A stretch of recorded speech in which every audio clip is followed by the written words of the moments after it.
What's more important, rockets or cars? Actually, that's a good first question. Well, I guess they're both important. I guess my career is Mars and cars. Mars and cars. So, I think we need to transition to sustainable energy and become a spacefaring civilization. Starting with space, why haven't you gone? Bezos went up, Branson went up. Do you want to go up? Is that on your to-do list in 22, or how do you think about that yourself? I will go up at some point, but there is an underlying philosophy by which I aspire to guide my actions, and that is to take the set of actions that maximize the probability that the future is good, and hopefully not pave the road to hell with good intentions. So, SpaceX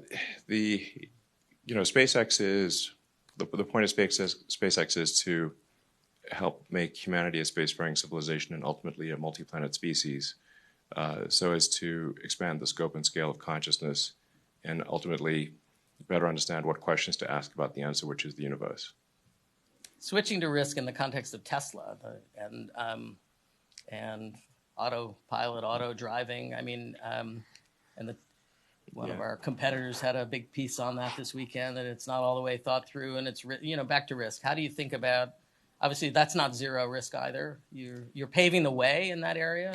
Autonomy is it's an incredibly important innovation because people spend many hours a week, ultimately,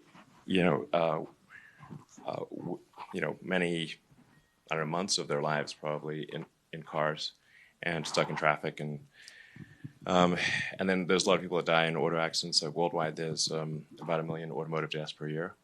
So the vast majority of which are due to driver error. So so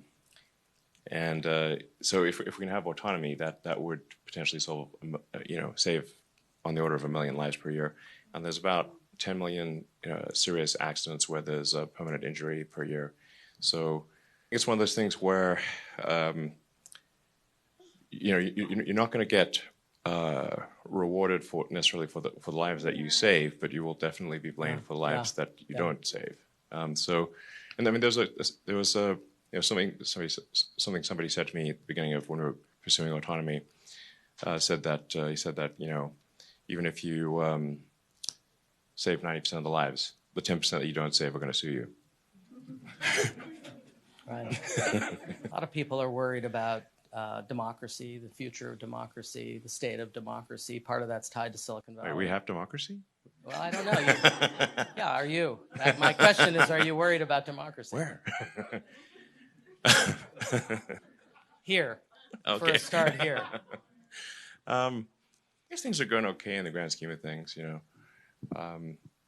It's easy to complain, but, the fact of the matter is this is the most prosperous time in human history. So, but people's expectations always adjust to however good things get, people's expectations will always kind of recalibrate to how things are. But, if we stand back and say okay, is there really some point in history where you'd rather be?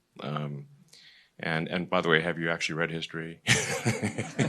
It wasn't great.